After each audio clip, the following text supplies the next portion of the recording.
Bienvenidos y bienvenidas a Capital Empresa. Hoy empezaremos el programa explorando estrategias efectivas de prospección para atraer a nuevos clientes y expandir nuestra base de negocio. En este segmento discutiremos las mejores prácticas para identificar oportunidades, construir relaciones sólidas y cerrar acuerdos. Desde el uso de las redes sociales hasta la personalización de la experiencia del cliente, analizaremos cómo mantenerse al día con las últimas tendencias en marketing y ventas. A continuación nos adentraremos en el mundo de la economía circular, analizando cómo transformar los residuos agrícolas en oportunidades rentables y sostenibles. Descubriremos cómo las empresas están innovando en este campo, creando productos valiosos y reduciendo su huella ambiental. Este enfoque no solo beneficia al medio ambiente, sino que también abre nuevas vías de ingresos para los agricultores y empresas del sector. Y para cerrar, nos sumergiremos en el emocionante universo de las fintech, descubriendo cómo la tecnología está transformando radicalmente nuestra relación con el dinero. Analizaremos cómo estas innovaciones están cambiando la forma en que interactuamos con las transacciones financieras y qué implica todo esto en el futuro de las finanzas personales y empresariales. Así que, bienvenidos a Capital Empresa.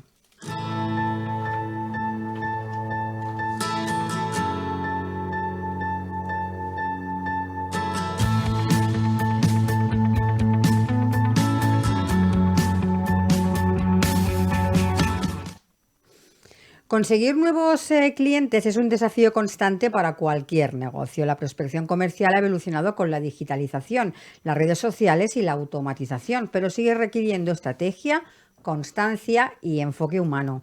Identificar oportunidades, generar interés y construir relaciones de valor son pasos clave en un proceso donde la paciencia y la planificación marcan la diferencia. Y en un entorno cada vez más competitivo, entender cómo optimizar este proceso puede ser la clave para el crecimiento sostenible de una empresa.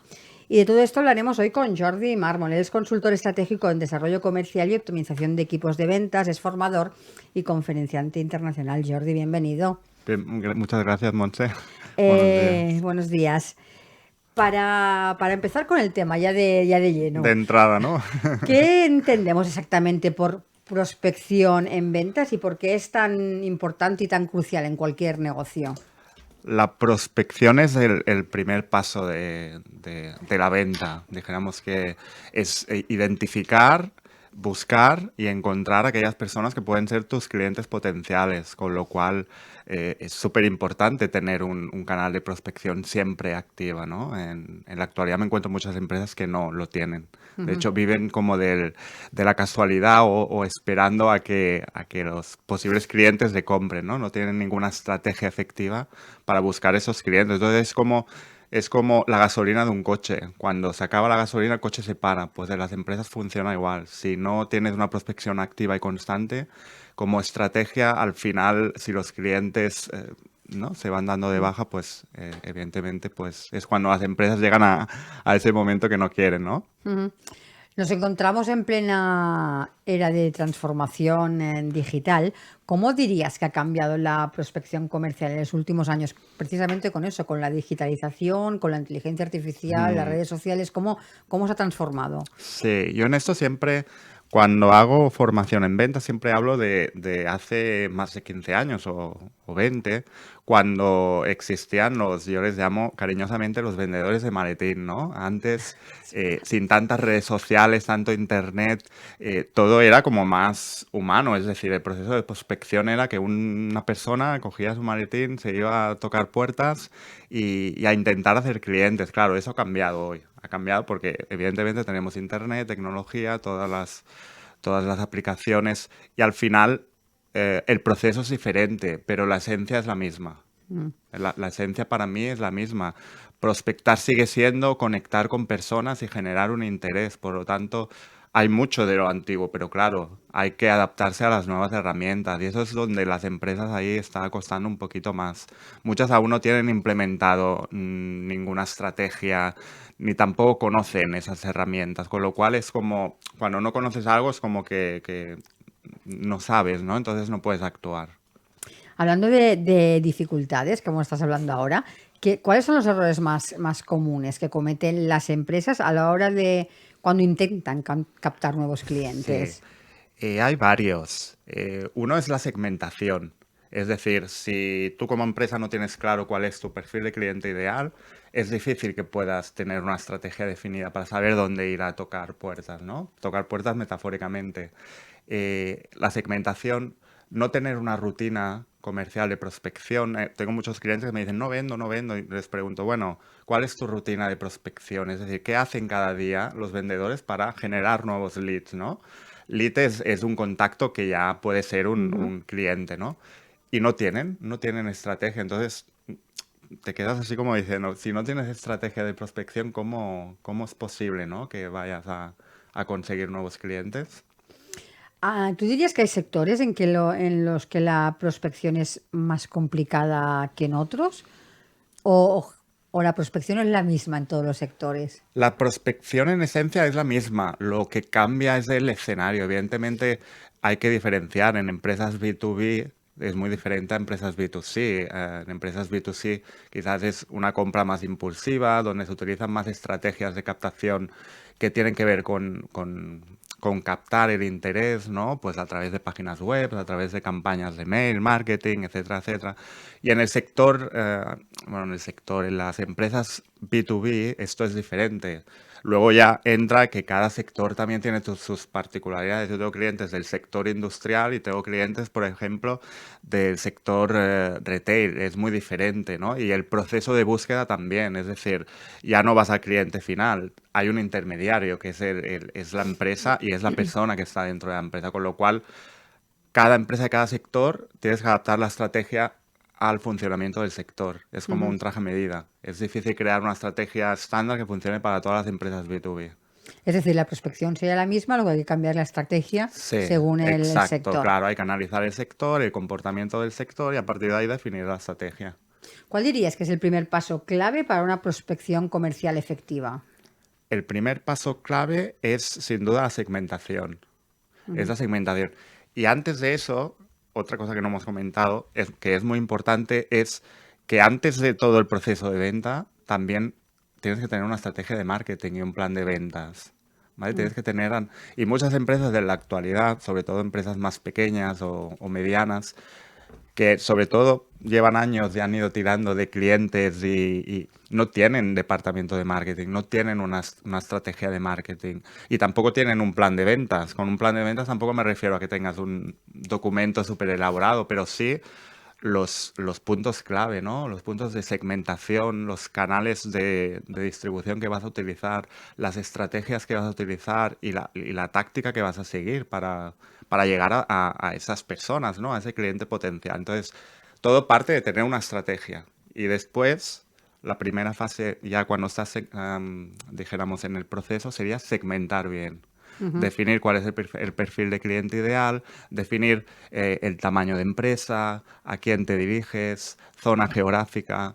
Eso es clave porque si no, luego no sabes dónde buscar, ¿no? Esos En estas clientes. empresas que comentas, Jordi, que llevan años sin hacer prospección, un poco ancladas y que deciden hacer esa transformación, ¿dirías que el primer paso para ellas sería un poco el autoconocimiento? Es decir, repensar bien quiénes somos antes de buscar a quién nos dirigimos. Sí, yo cuando trabajo, de hecho muchos de mis clientes son de ese estilo, lo primero que le hago es lo que dices tú, ¿no? Un pensar qué se ha estado haciendo hasta ahora y sobre todo también en el proceso hay mucha parte de planificación estratégica y de definir qué es la empresa, hacia dónde va, cuáles son sus valores, porque eso también ayuda a definir la propuesta de valor.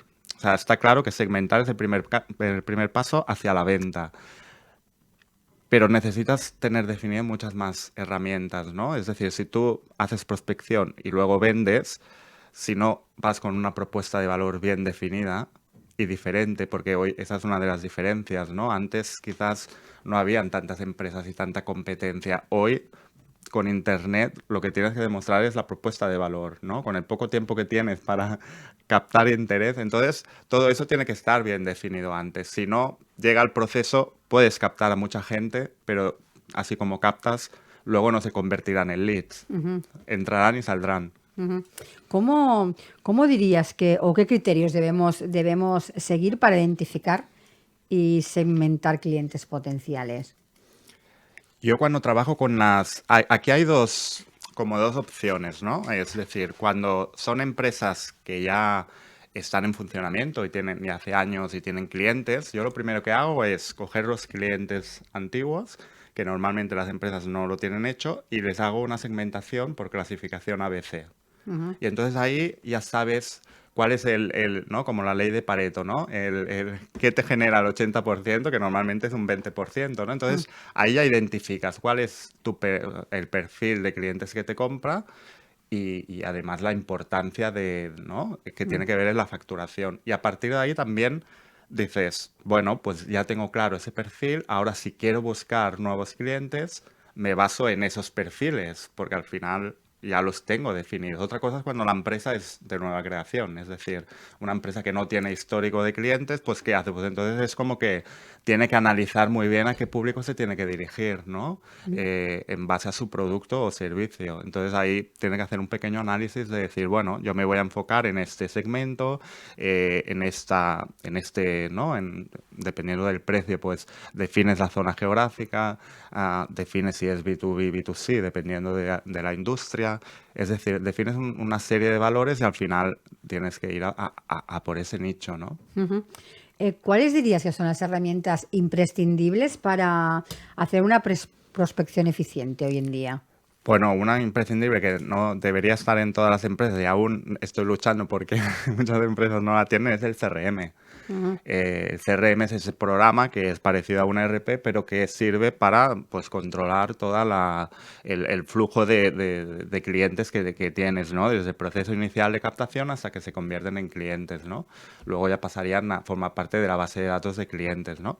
Entonces, eso es indispensable. Es decir, si empiezas una estrategia de captación, la forma de hacerle seguimiento es a través de un CRM. Es decir, es ese programa donde vas a poner pues todas esas interacciones que has hecho con esas personas, porque al final está claro que la venta hoy no es muchas veces al primer contacto. De hecho, hay ujú. estadísticas que demuestran que para venderle a alguien, normalmente la estadística, un 80%, tiene que tener más de 5 contactos con esa persona, ¿no? Entonces, claro, imagínate, aún hay empresas que con Excel o con libretas, y yo me las encuentro, esas empresas, no tienen Excel ni... ya me parece mal, Entonces, pero libretas ya sí, me sí, parece lo más. y algunas sin nada con la memoria. Entonces, claro, como es imposible prospectar, ¿no? Entonces hay que tener bien organizada la información porque es la que te ayuda a centrar las acciones. Si no, después Ujú, al final no puedes crear una rutina comercial de seguimiento si no tienes apuntado nada, ¿no? ujú, Y luego, bueno, hay muchísimas herramientas.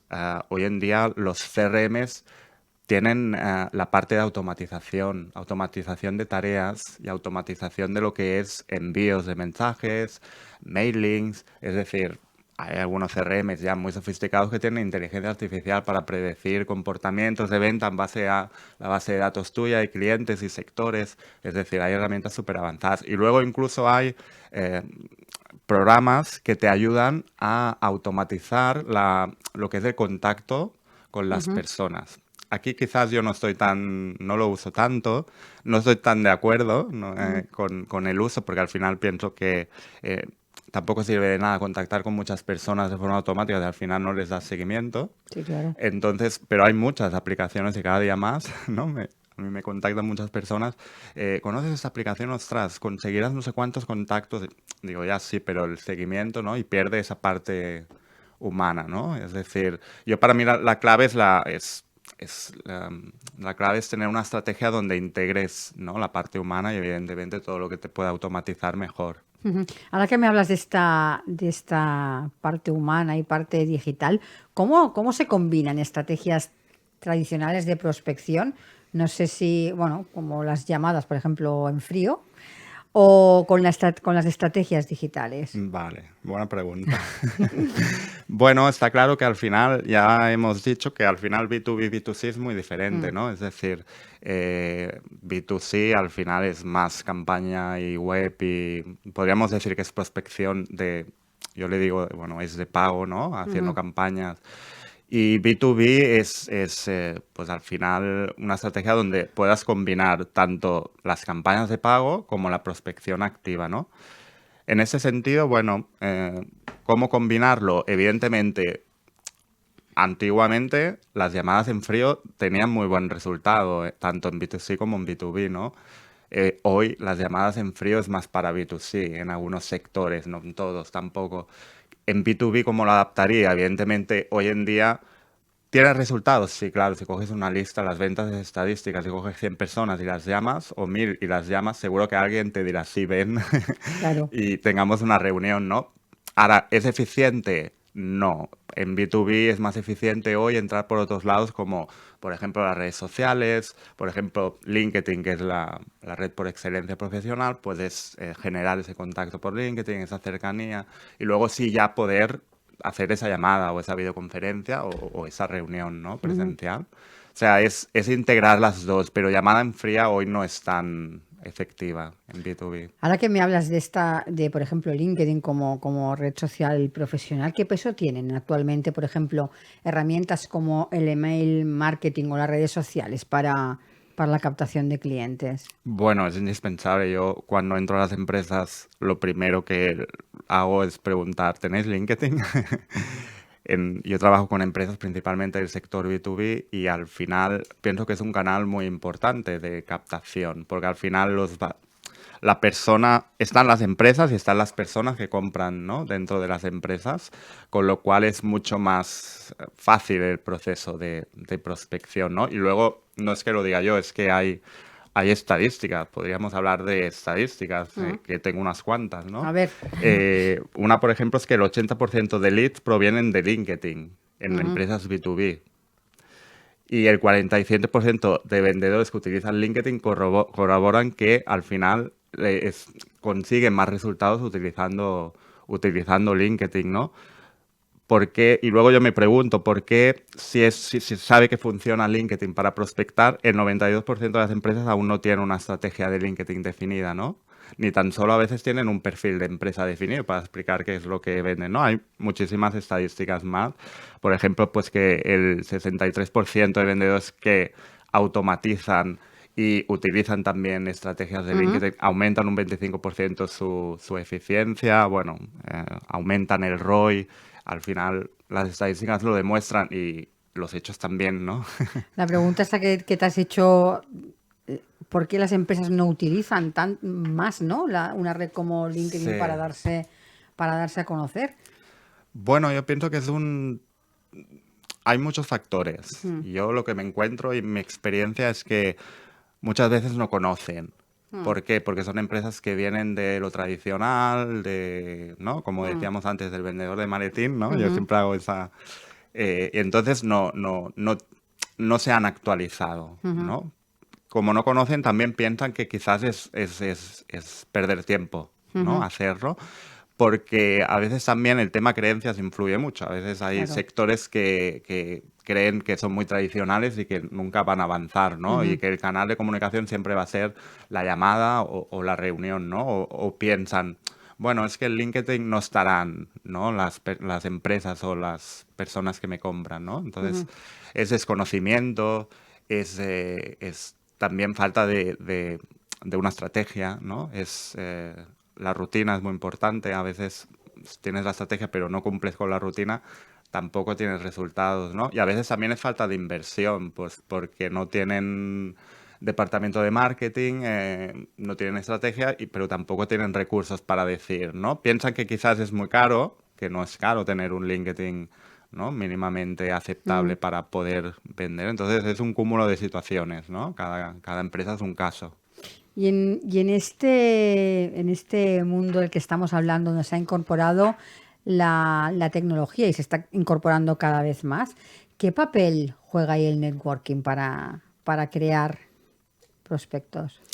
Bueno, estamos hablando, o nos hemos centrado mucho en todo el tema digital, Mm. pero no hay que olvidar el tema offline, Mm. ¿no? Y en una estrategia de captación siempre hay que analizar la empresa, el sector y siempre hay que ver que yo para mí lo óptimo siempre es combinar las dos, ¿no? Es decir, LinkedIn es fabuloso, todas las herramientas digitales, la IA, es decir, todo es fabuloso. Sin embargo, siempre tienes que tener esa combinación de estrategias, ¿no? Entonces yo siempre apuesto por una parte digital y una parte. Y una de las estrategias más poderosas para mí en la parte offline, ¿no? Que es fuera de red, ¿no? Fuera de internet, fuera de las webs, es la parte networking. Pero es que el networking es desde ir a una feria, a una reunión de networking, am, incluso pues acudir a una conferencia y ahí conocer personas, ¿no? Que te puedan generar. O sea, es decir, es la actitud de continua prospección, ¿no? Ujú. Siempre, y yo creo que siempre debe haber esa parte. Y es un poco también el networking, lo veo yo, ¿eh? Es el que te mantiene también un poco al día de todos los sectores, porque Sí. conoces muchos perfiles y no te centras únicamente en lo que estás acostumbrado a buscar siempre, sino que conoces muchos perfiles que te hacen un poco estar con los pies en la tierra de lo que pasa en general, Mm, ¿no? En la industria. exacto, es una fuente de aprendizaje al Mm, final, es decir, es estar vivo, ¿no? Es estar como, aparte te permite salir un poco de la rutina pues que al final, ¿no? mm, Toda empresa tiene, ¿no? De las tareas y las acciones del día a día, pues al final es una manera divertida de conectar con personas y al final está claro que somos personas y muchas veces es más efectivo esa conexión humana y ese, ¿no? A veces ujú, un after work, ¿no? Que están, pues, no es que estén de moda, pero que es al final una reunión más informal, mm, pues puedes generar muchas oportunidades de negocio. ujú. ¿Qué habilidades debería desarrollar un buen profesional de ventas para destacar en la prospección? Para mí hay como dos bloques. Una que tiene que ver con las habilidades de comunicación. Evidentemente tiene que ser una persona que escuche, ¿no? Que aplique escucha activa, que sepa empatizar, conectar, ¿no? Porque en ese proceso, pues al final nos pensamos que la prospección siempre es como ir a cazar, ¿no? Y Ujú, disparar, ¿no? Es mejor a veces preguntar y conectar antes de disparar lo que tú le vas a ofrecer, ¿no? Entonces, ahí hay un paquete, ¿no? Que todo vendedor, no solo el que prospecta, sino al final cualquier vendedor debe tener, que es las habilidades de comunicación. Y luego toda la parte que tiene que ver con la actitud, ¿no? Con la proactividad y con lo que tiene que ver con pues ser una persona resiliente, pues al final la prospección es tocar muchas puertas, ¿no? Metafóricamente, quizás pues tienes que saber y conocer y tener ese afán de curiosidad, de investigador, ¿no? De búsqueda y también una de las habilidades es paciencia. A ujú. veces las empresas y los vendedores no tienen paciencia y creen que el proceso de prospección es ponerlo en marcha y a los 3 días tener 20.000, ¿no? Contactos ahí esperando y no Mm. es así, es rutina, es estrategia, y es rutina, o sea, acción y es constancia. ¿Cómo se ha transformado en estos últimos años la figura del vendedor? ¿En qué sentido? Porque antes, cuando ibas ya hablo del, por ejemplo, del cliente B2C, por Sí. ejemplo, cuando tú ibas a comprar algo, tú te encontrabas un vendedor que te informaba, te Ah, vale, asesoraba, vale, ahora casi vamos a comprar con todos los deberes hechos vale, y el vendedor como que tiene otro rol, porque vale. el cliente ya viene con toda la Sí, lección sabida. entiendo, Entonces, entiendo. Vale, vale. Sí, por ejemplo, aunque no sea en B2B, sí, pues supongo que debe pasar lo mismo los vendedores to- de coches, ¿no? Es por decir, ejemplo. hace 10 años tú ibas a un concesionario y al final quien tenía aquí hay un libro que habla muy bien de esto, ¿no? El poder en la venta era el vendedor, porque el vendedor era quien sabía todas las características, pues, de cada coche y claro, el cliente que iba no las conocía normalmente, pues porque no tenía ese acceso a la información que hay hoy, ¿no? Que es Mm, Internet. Hoy en día, cualquier persona que va a comprar un coche ha mirado 20.000 foros, ha consultado, sabe precios, características, condiciones. Entonces, ¿qué marca la diferencia, no? Para mí, el tema, ahí es donde entra la parte humana, ¿no? ujú, El tema de que una persona te puede ayudar, es lo que es la venta consultiva, ¿no? Puede ujú, hacerte preguntas, puede guiarte, ¿no? Puede entender para qué, ¿no? Al final estás buscando ujú. pues un vehículo u otro y al final eso es lo que al final conecta con la persona y ayuda en el proceso de compra. Ujú. Ahora que hablas de conexión, eh, hablaremos también de la confianza entre el vendedor, pero vamos a hacer ahora un pequeño paréntesis porque tenemos otra invitada que nos entra por videollamada, pero enseguida continuamos contigo, Jordi. Perfecto.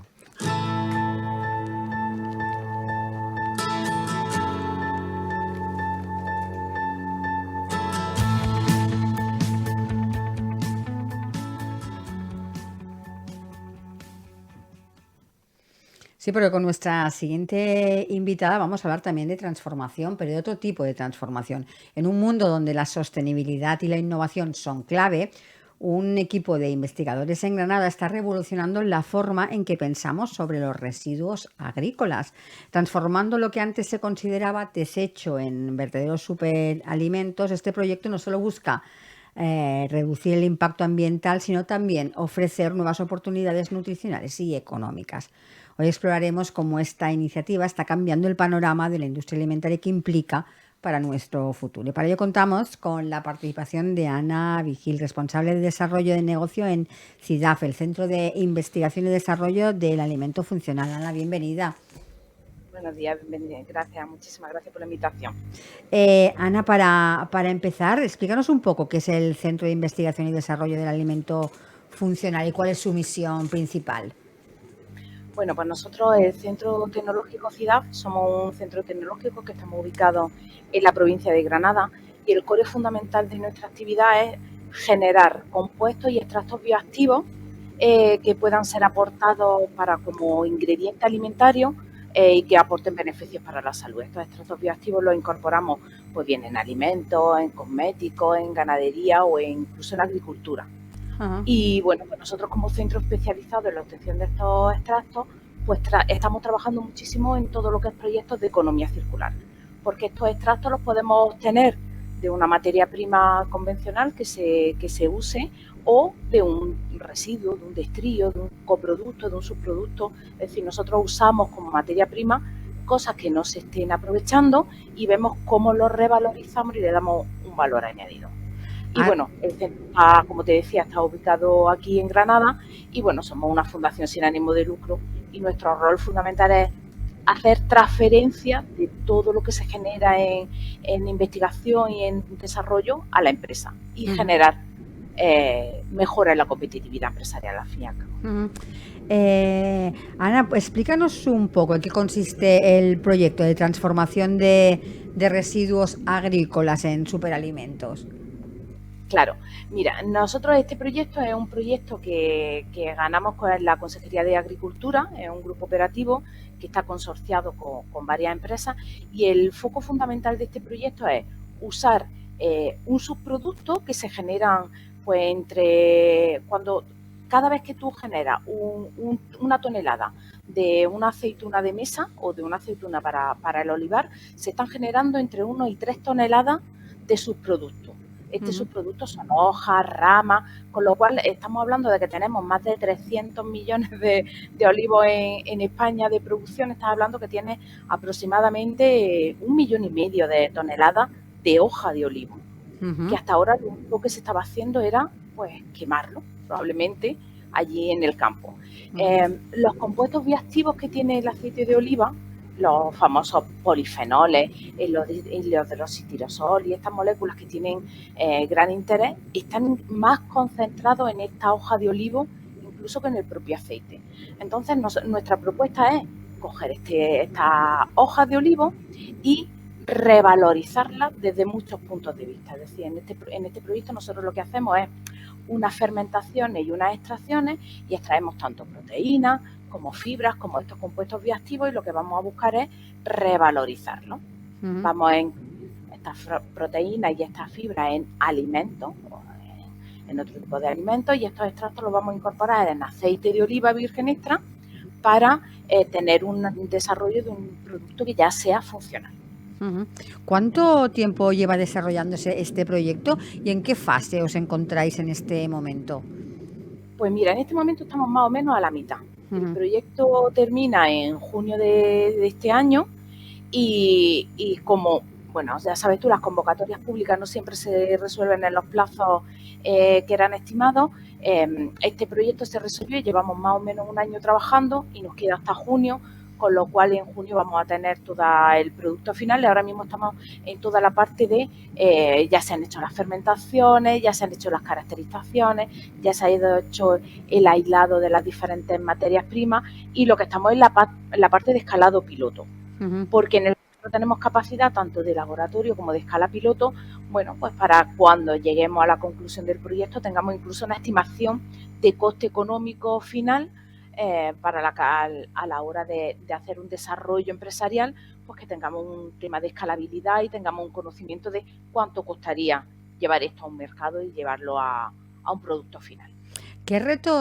¿Con qué retos os habéis enfrentado durante el desarrollo de este proyecto? Pues mira, los retos fundamentales son que, como a mí me gusta decir, el laboratorio lo sostiene todo. Pasa un poco como con el papel. El laboratorio tú puedes hacer muchísimos desarrollos y mucha tecnología, pero nosotros tenemos el reto de dar un producto que realmente sea comercializable. Entonces el reto es desarrollar tecnología que realmente te permitan dar un salto industrial y que también podamos incluso legislativamente incorporar estos alimentos a la cadena, a la cadena productiva y que realmente lleguen al consumidor, que ahí un poco está el reto. Es verdad que la empresa que colabora con nosotros, que es Aceites Maeva, es una empresa que produce mucho, un volumen muy grande y tiene un gran mercado internacional. Entonces estos productos en principio se comercializarán en el extranjero y probablemente con el tiempo sí que lleguemos a verlos en mercados españoles. ¿Qué impacto económico podría tener esta innovación para los agricultores y para la industria agroalimentaria en general?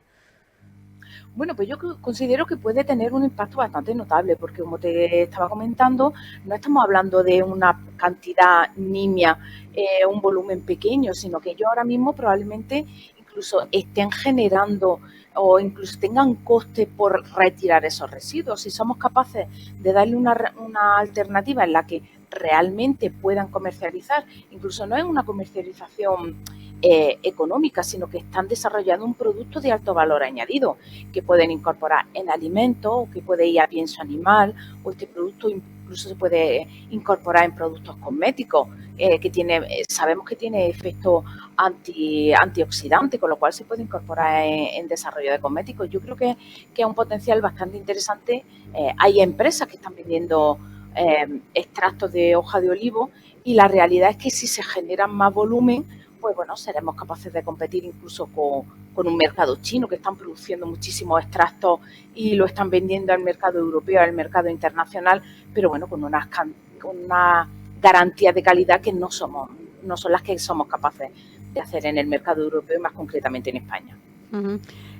Ana, ¿qué otros proyectos innovadores está desarrollando CIDAF en la actualidad? Pues mira, nosotros estamos desarrollando, actualmente tenemos 7 proyectos vigentes que van en un crisol de servicios, como sería, por ejemplo, estamos alimentando gusanos de Nebrio Molitor con sus productos y estamos viendo en el marco de este proyecto cómo este gusano se come el destrío de fruta y verdura y estamos generando con este gusano una harina enriquecida en proteína.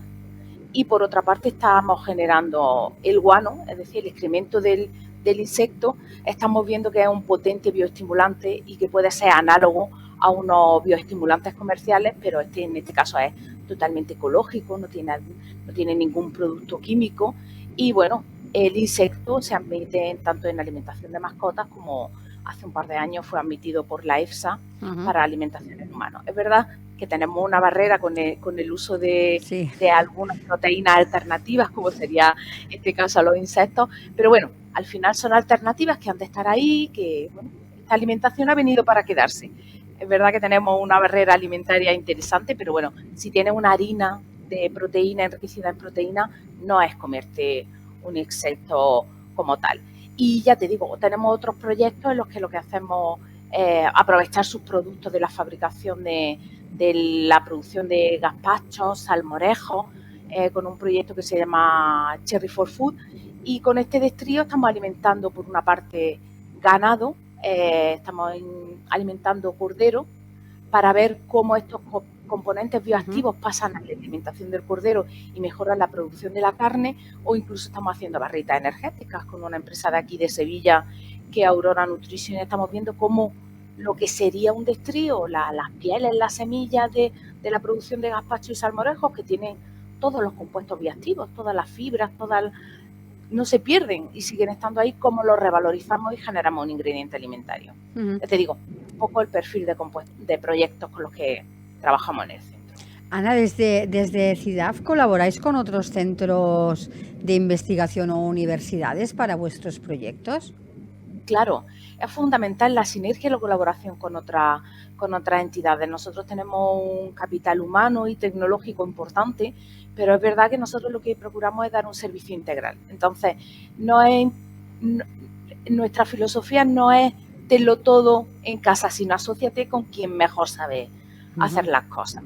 Entonces, por ejemplo, nosotros uno de nuestros patronos fundamentales es la Universidad de Granada y tenemos muchísima relación con ellos. Colaboramos con empresas, con universidades, tanto en Barcelona, en Madrid. La ciencia es universal y procuramos rodearnos de quien mejor sabe hacer las cosas, y colaboramos con centros tecnológicos en Barcelona, con Leitat. La semana pasada estuvo aquí otros centros tecnológicos. Es decir, nosotros colaboramos muchísimo con centros tecnológicos, porque al final la fuerza está en que cada uno sepamos colaborar y asociarnos con quien sabe hacer mejor las cosas. ¿Cuáles son las principales tendencias que observáis en el sector de los alimentos funcionales? Bueno, pues ahora mismo una tendencia que siempre ha estado el tema de los extractos bioactivos, es decir, extractos polifenólicos que tengan una actividad antiinflamatoria. Sabemos que bajan el colesterol, sabemos que tienen un efecto cardiovascular interesante. Por ejemplo, son los efectos que se describen en el aceite de oliva, que todos sabemos lo cardiosaludable que es, pero una tendencia muy interesante que lleva unos años y que se va a venir y que va a seguir haciéndose, es el tema de las proteínas alternativas. Proteínas bien de insectos, bien de vegetales, proteínas alternativas que sean a través de fermentaciones de precisión, que seamos capaces, como en este proyecto, de fermentar un subproducto y generar un producto de valor añadido, y todo el tema de mejora de la microbiota. Al final se está trabajando mucho y se está viendo que la microbiota intestinal tiene un efecto muy, muy interesante. Incluso se está trabajando y viendo el eje hipotálamo, cerebro-intestino. Entonces, todo lo que mejore el bienestar del intestino a través de procesos fermentativos es una tendencia muy interesante. Y el tema de las proteínas. Las proteínas es fundamental porque tienen efectos saciantes. El tema de las proteínas para mejora en el rendimiento muscular para deportistas, o proteínas orientadas a un segmento de mercado muy interesante, que es el segmento senior, es decir, las personas mayores. Cada vez somos más población adulta, y la población adulta tiene unas necesidades nutricionales diferentes a las que tienen las personas con 25 años, que no por estar enfermos, no es un tema de una patología, sino que metabólicamente nos encontramos con personas con 50, 60 años que hacen deporte. Y las necesidades nutricionales de esas personas no son las necesidades de personas de 30 años o de 25 años. Entonces va muy el foco en el que les demos a estas personas un aporte nutricional, un aporte de alimentos que suplan sus necesidades funcionales, porque son personas que están haciendo una vida totalmente activa. Ana, ¿qué papel juega la innovación en la industria alimentaria actual? Bueno, yo creo que es fundamental, siempre lo ha sido, porque en un mundo cada vez más globalizado, en el que los retos no pueden ser solamente la economía de escala y a los precios más baratos. Estamos viendo que siempre llegan terceros países que producen más barato que nosotros. Entonces, la innovación, lo que nos posiciona a las empresas en Europa y en España, es que somos líderes en el sector agroalimentario. Tenemos productos de grandísima calidad. No solamente un tomate, hay una ciencia detrás de un tomate que es impresionante. Una ciencia de mejora genética, de mejora de cultivo, de reto que tenemos incluso en sistemas de riego, cómo mejoro, cómo aumento eficiencia, como un tomate que no llega, como te digo, al lineal. Lleva investigación, lleva desarrollo, lleva innovación, lleva grandes profesionales detrás, y la innovación y la I+D es fundamental para que nuestras empresas sean cada vez más competitivas y lleguemos con unos productos de gran calidad y que no compitamos únicamente con precios, sino que compitamos con productos que nos posicionen en el mercado global y que no lleguen aranceles y no lleguen cosas de terceros países y que finalmente la gente pues apueste por nuestros productos porque realmente tengan un valor y una calidad diferencial.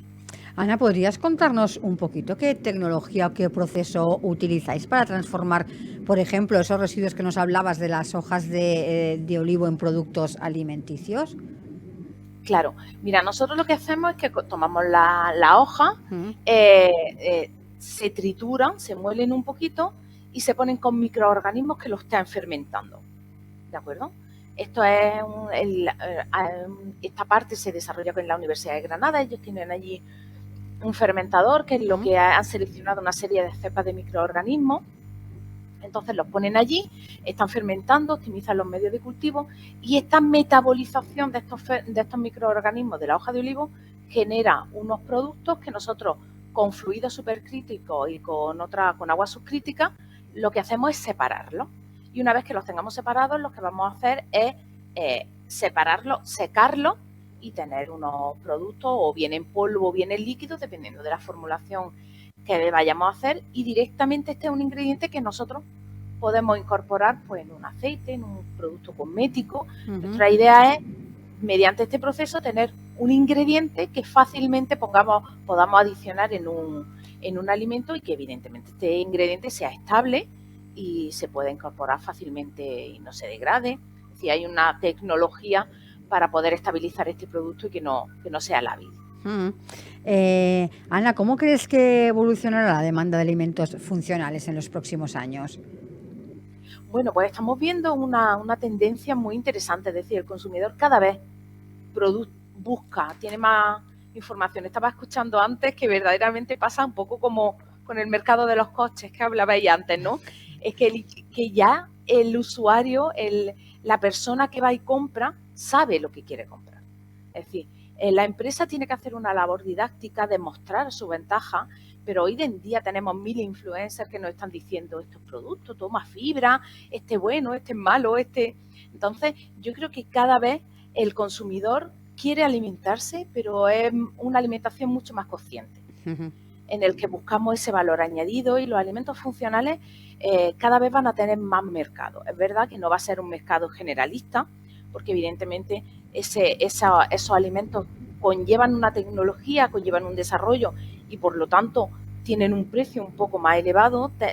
La tendencia natural es que vayamos y que esos márgenes sean cada vez más pequeños y que sea más común, pero sí que tú ya ves yogur enriquecido en proteína y es una cosa muy accesible, o la gente reconoce que tiene el aceite de oliva y tiene el corazoncito y reconoce que es saludable. Es decir, que poco a poco vamos a ser capaces de democratizar que el alimento sea beneficioso y cada vez la gente lo va a demandar más, y es una cosa que ha venido a quedarse porque realmente somos conscientes de que somos lo que comemos y que en función de cómo comamos llegaremos a unos 70, 80, 90 años con una mejor calidad de vida. Y la gente se preocupa mucho porque mucha gente dice, ¿qué estaremos comiendo? La gente se pone enferma, es que te echan tanta porquería en la comida. Y es verdad que necesitamos una alimentación saludable y ya te digo, la gente es cada vez más consciente y cada vez demanda más productos con una calidad y que aporten unos beneficios para la salud, con lo cual el mercado de la alimentación funcional va a ser cada vez más grande. Ana, ya para ir finalizando, ¿cuáles son los próximos objetivos o metas de CIDAF a corto o medio plazo? Bueno, pues nosotros, como bien te decía, un foco fundamental para nosotros es toda la parte de la revalorización, continuar con toda la parte de revalorización de compuestos bioactivos y aprovechamiento de sus productos. Y para nosotros es fundamental fortalecernos en la parte de proteínas.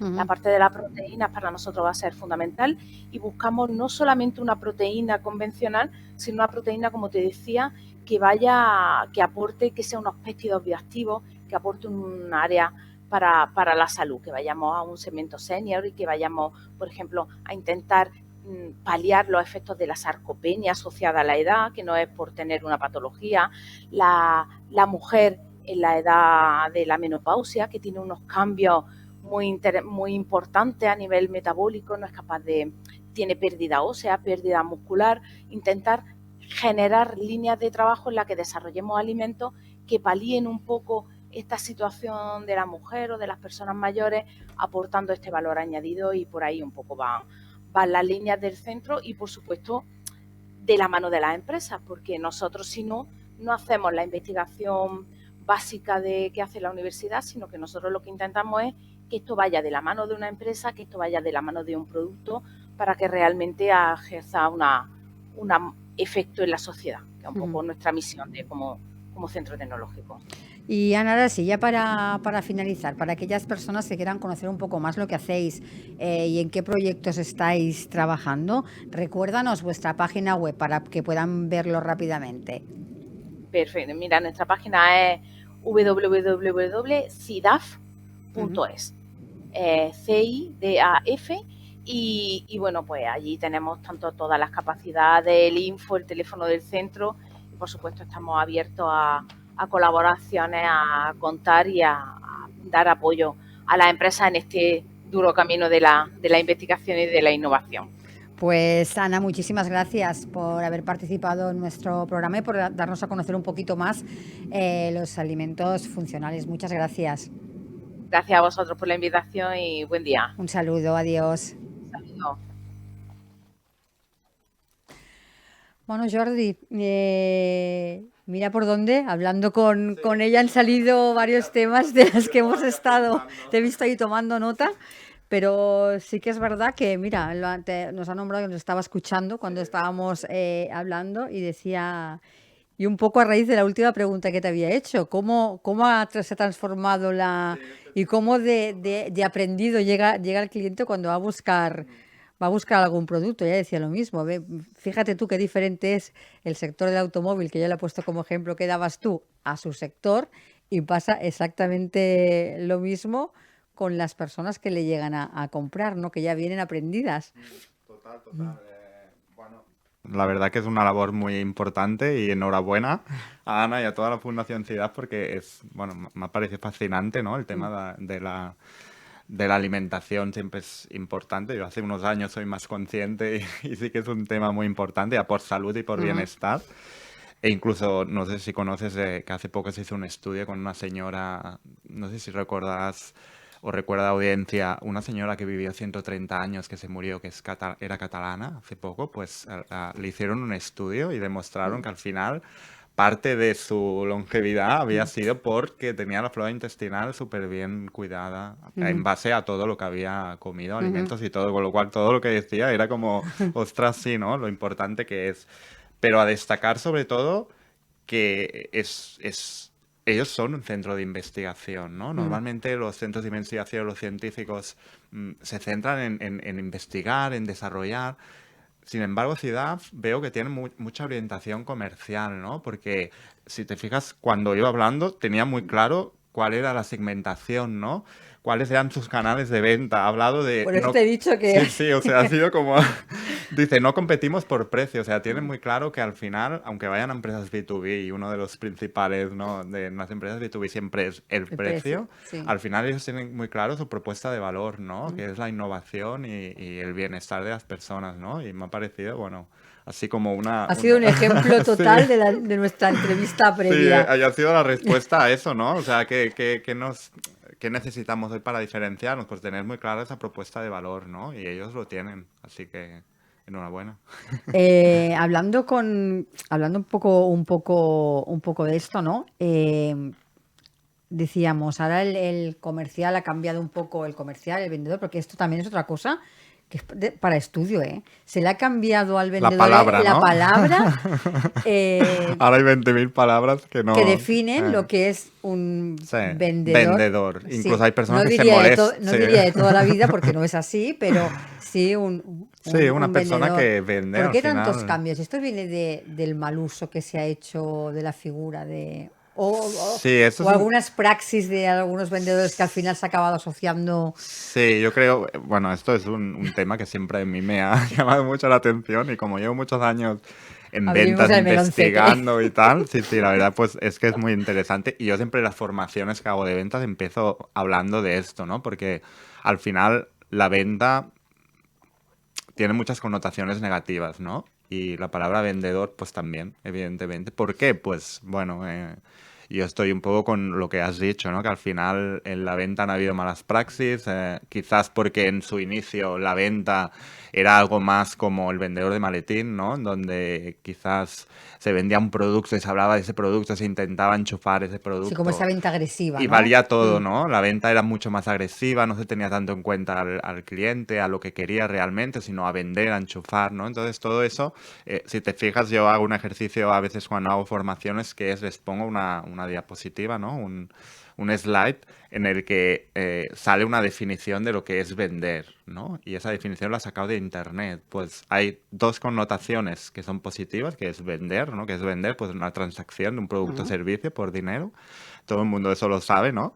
Sin embargo, al final, después, la tercera, cuarta, quinta, sexta y séptima acepciones son negativas. Es engañar, es estafar, es timar, es vender la moto. Entonces te quedas así sorprendido de decir, cómo incluso llegan a definir vender, ¿no? Con Ya. esas palabras, ¿no? Yo pienso que mucho tiene que ver con el vendedor de maletín, cariñosamente hablando, ¿no? Que es pues que hace 100 años o hace 20 años atrás no era lo mismo, ¿no? Vender y las praxis eran diferentes y valía todo y todo eso pues ha generado el, ¿no? A veces ahora le dices vendedor a una persona y se molesta, ¿no? No, Sí. yo no soy vendedor, soy asesor, ¿no? O soy... Incluso Asesor de ventas. sí, asesor de ventas, incluso las empresas a veces las reuniones, ¿no? Con dirección comercial, ¿no? Salen esos temas, ¿no? ¿Cómo les llamamos? ¿Vendedores, asesores? ¿O les llamas vendedores sin querer O y buscas te... la palabra en inglés que sustituye Sí, todo. ok account, Sí. o, ¿no? O ya no saben qué palabra inventarse, ¿no? Pues yo creo que al final vender es algo muy bonito, muy, ¿no? Es algo que está en todos nosotros, todos vendemos, ¿no? Vender al final no es solo ese intercambio de producto o servicio, que sí, las empresas para vivir necesitan vender, pero vender, la esencia de vender es otra, ¿no? Y ahí es donde también hay que cambiar esa mentalidad, ¿no? Y eso también afecta a la prospección. Cuando tú vas a prospectar vendiendo de esa manera tan agresiva, ¿no? Por ejemplo, en LinkedIn aún te encuentras personas que te envían un mensaje, no los conoces y te envían un primer mensaje vendiendo algo, ¿no? Además de unas parrafadas que dices, ¿no? Es un poco la venta antigua que hablamos, ¿no? Antes era el estilo ese de vender, ¿no? Hoy no funciona eso. En LinkedIn funciona más un hola, buenos días, ¿qué tal?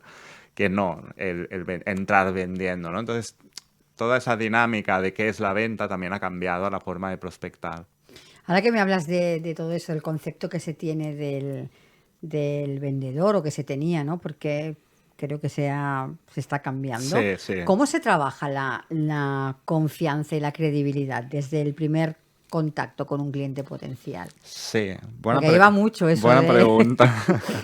Bueno, claro, es que la venta al final hoy en día son relaciones, ¿no? Y en una relación, si nos vamos a las relaciones humanas entre personas, ¿no? Entre amigos, al final, ¿qué es lo que mantiene la amistad, ¿no? Pues la confianza, la lealtad, ¿no? No engañar, no... Y hoy en día aún siguen habiendo personas que para vender exageran su producto, hablan de atributos que quizás realmente no son. Entonces, la venta al final, yo lo digo, al final es pan para hoy, hambre para mañana, ¿no? En el sentido de que quizás antes funcionaba más, ahora no tanto, ahora sigue funcionando, ¿no? En algunos casos funciona, evidentemente, se sigue vendiendo, exagerando cosas, pero sin embargo, al final cuando el cliente se da cuenta, deja de comprar, ¿no? O se lleva una mala impresión, ¿no? Porque al final el proceso de venta no es solo la prospección, es que te compre y es mantenerlo, ¿no? Es la fidelización también. Y ahí interviene la expectativa, ¿no? Cuando tú le exageras algo a alguien,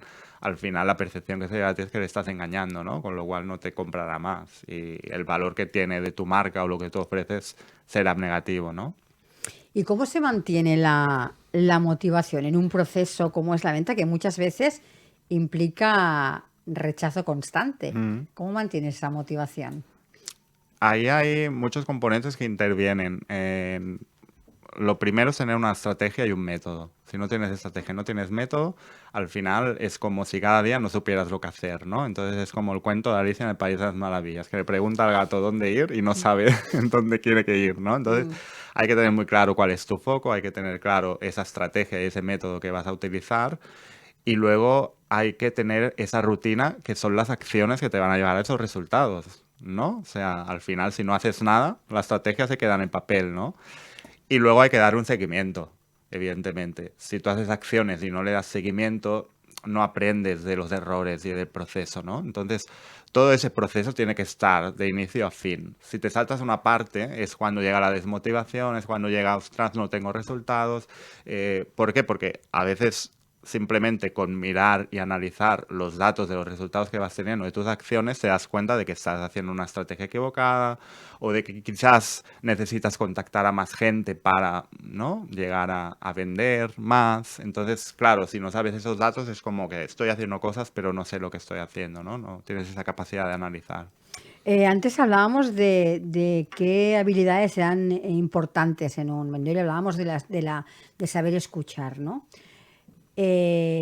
¿Cómo se adquiere esa habilidad no para la escucha activa? Porque hablábamos mucho de eso, pero al final creo que cuesta mucho de aplicar, Sí, de escuchar verdaderamente lo que te estás diciendo la persona que tienes sí, enfrente, ¿no? sí, Vamos sí. como a soltar Nuestro nuestro rollo, sí, discurso nuestro sin tener en cuenta discurso. las necesidades del que tenemos Sí, enfrente. sí. Yo es curioso que porque siempre hago esta pregunta en las formaciones o incluso cuando estoy evaluando a comerciales, una de las preguntas que les hago es que se valoren de 0 a 10 su capacidad de escucha activa, ¿no? Esa palabra está de moda, escucha activa, ¿no? Y todo el mundo se valora muy bien, ¿no? Y entonces, Me imagino. luego, tú, Luego di- no se parece a nada a la tú realidad. dices, vale, vale, sí, chato, ahora verás.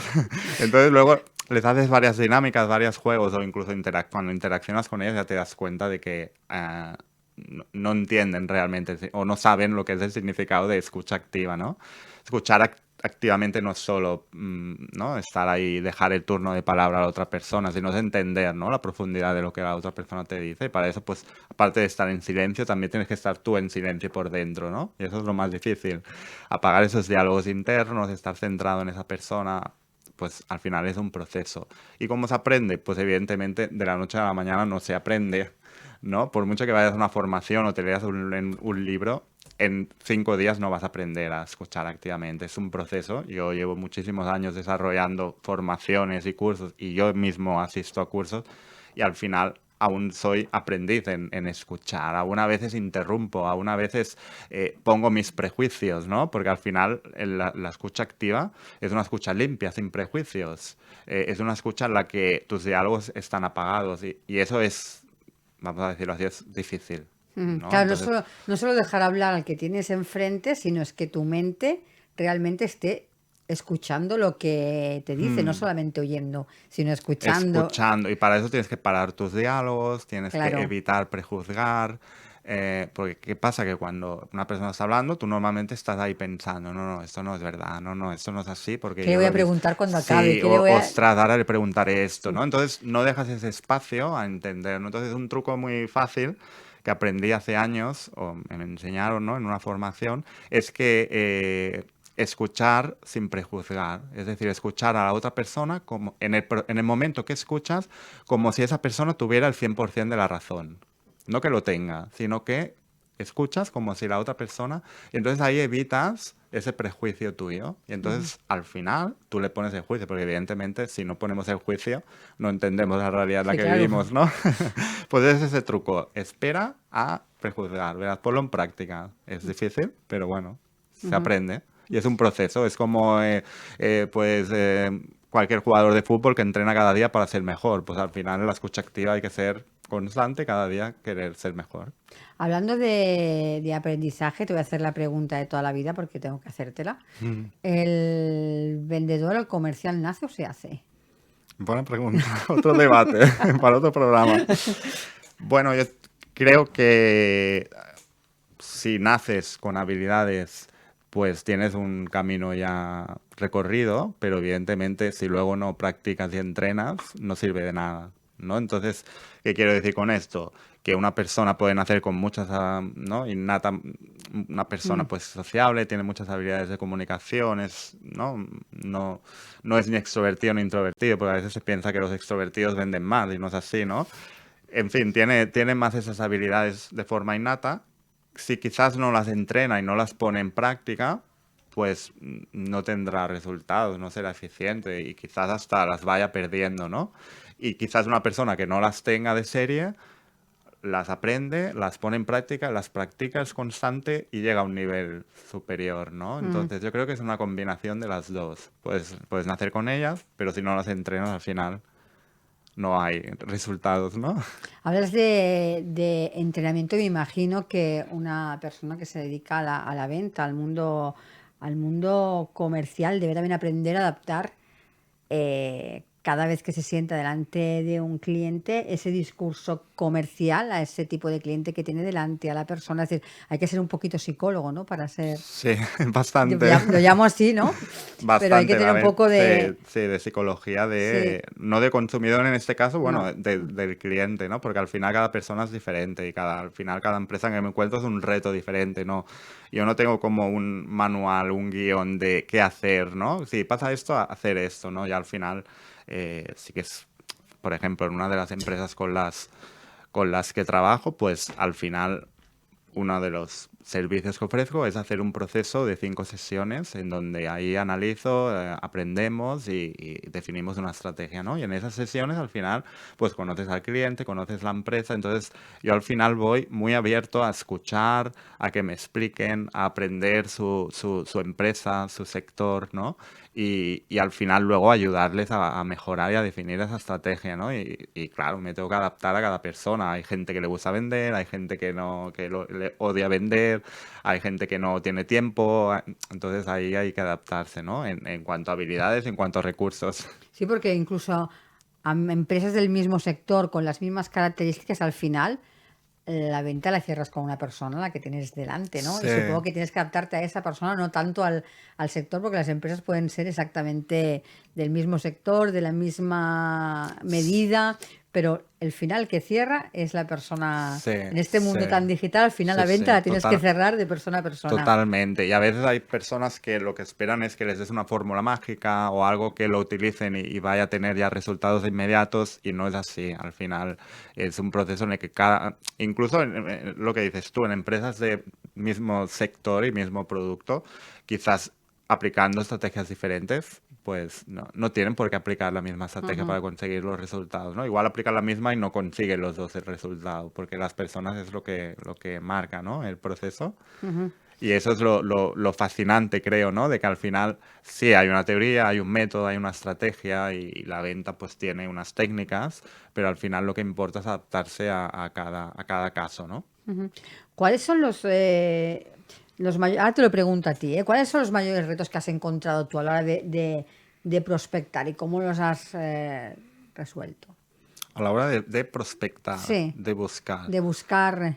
Bueno, uno de los mayores retos es que al final hoy con Internet tienes que tener muy clara tu propuesta de valor, ¿no? Entonces, si no, ¿no? Que es aquello del vendedor de coches, que aparte de la conexión humana, ¿no? Ujú. Que eso es muy importante, también tienes que tener en cuenta tu propuesta de valor, ¿no? Para que se diferencie, ¿no? Y entonces, al final, uno de los principales retos a la hora de prospectar es que como hay tanto volumen de gente que está contactando a las personas que tú estás contactando, tienes que llamar mucho la atención, ¿no? Y yo esto lo trabajo mucho, la propuesta de valor con las empresas, ¿no? Saber definir cómo comunicar eso, ¿no? De diferente, es decir, por ejemplo, lo que decía antes Ana, ¿no? De no competimos por precio, sino por otras cosas, ¿no?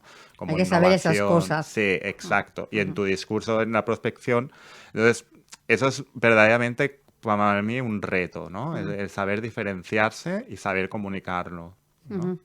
¿Qué indicadores o cómo se mide que una estrategia de prospección está funcionando o no y que hay que empezar a hacer ajustes? ¿Dónde lo medimos esto o cómo? En la parte de seguimiento es muy importante. Aquí defines unos indicadores. Evidentemente es en función de cada sector y de cada empresa, ¿no? Al final, por ejemplo, en empresas con las que últimamente he podido trabajar, pues al final la prospección es decirlo así, tocar puertas, ¿no? Si la estrategia es por LinkedIn, vamos a contactar con personas que son el buyer persona dentro de la empresa que te compra, pues definimos indicadores como de cuántas personas contactas, qué resultados tienes con esas personas, cuántas de esas personas te dicen sí, explícame más, ¿no? Ya es un lead, ¿no? Es un contacto con un interés. Luego, cuántas de esas personas se convierten en una reunión. Entonces, es la tasa de conversión. Entonces, yo siempre lo adapto a cada empresa, ¿no? Al final, los indicadores son que te digas si has conseguido el éxito o no, ¿no? ¿Cuál sería una buena tasa de conversión en general? Ya sé No. ya sé que cada empresa es un mundo, cada sector Sí. otro, pero así de media. Sí, tengo algunos datos, pero Pues a sí, ver, tiene que ver más, por ejemplo, con el uso del mailing, también ¿vale? se habla mucho siempre de que el mailing es una estrategia que ahora funciona, ahora no, sí que sigue funcionando. El mailing es una estrategia de captación digital que además, si tienes una base de contactos, oye, utilízala, ¿no? Y entonces hay cifras que la verdad que son buenas. Por ejemplo, en correo electrónico se habla de que hay una tasa de apertura del 18 al 25%, ¿no? Si envías 1000, pues imagínate el número, ¿no? Hay una tasa de respuesta del 10 al 15, ¿no? Y eso Ujú. es siempre, ¿no? Por ejemplo, también hay otro dato estadístico que dice que las personas lo abren como máximo a las 5 horas y después de las 5 horas ya poca gente ya abre ese correo, ¿no? Entonces, Ujú. eso si lo llevas al mundo de la conversión, claro, evidentemente poner un número es difícil, Ujú. ¿no? Es difícil. Pero todo depende de la estrategia que utilices y también, por ejemplo, de qué estés hablando. Por ejemplo, un ratio de qué, de conversión de cierres, de conversión de ventas, de conversión de reuniones. Claro, de conversión de ventas es muy difícil de decir. Ujú. Depende del sector, de lo que vendas, del precio de lo que vendas, Sí, ¿no? claro, no lo mismo vender un boli que vender una máquina de Claro, 3 claro. millones. Entonces, claro, evidentemente, ¿no? Entonces, al final yo cuando estoy con un cliente, lo que evaluamos son esa información, esos datos, y me baso en el histórico que ha tenido. Entonces, lo que intento corregir y mejorar es para mejorar ese ratio, ¿no? Entonces, a veces esos datos no lo saben. Les Ujú. preguntas y les dices, a ver, ¿cuál es tu ratio de cierre? Es decir, de cada 100 clientes, ¿cuántos cierras? Ah, pues no lo sé, nunca lo he mirado. Ujú. O de tantas propuestas que envías, ¿cuántas se convierten? Pues eso es indispensable que lo sepas, porque dijéramos que al final no puedes esperar que que las ventas lleguen del aire, ¿no? Tienes que haber enviado propuestas, entonces no saben esos datos. Ujú. No, entonces hay que hacer esa labor de educar y de empezar a que la persona pues tenga ¿no? esa información y que esa información le permita mejorar ese ratio, ¿no? Pero poner una cifra así es difícil. Se puede poner en eso, ¿no? En envío de correo, oye, ¿qué ratio hay si hago una campaña de AdWords ¿no? Pero en el tema de ventas es más complicado poner un Y ahora que número. hablamos de esto de conversiones, ¿cómo se trabaja con aquellos clientes potenciales que muestran siempre interés, pero que nunca acaban de tomar decisiones?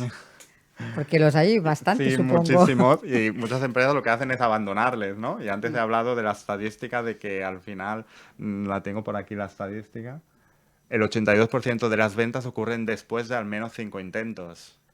¿Vale? Y luego hay otra estadística que dice que no sé si es el 90% de vendedores normalmente lo dejan al tercer intento. Entonces, ahí perdemos muchas oportunidades.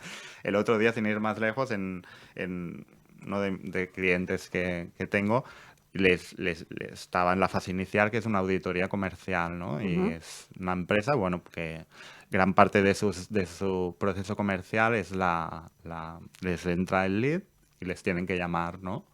Para, si quieren, pues tener una reunión y seguir al siguiente paso.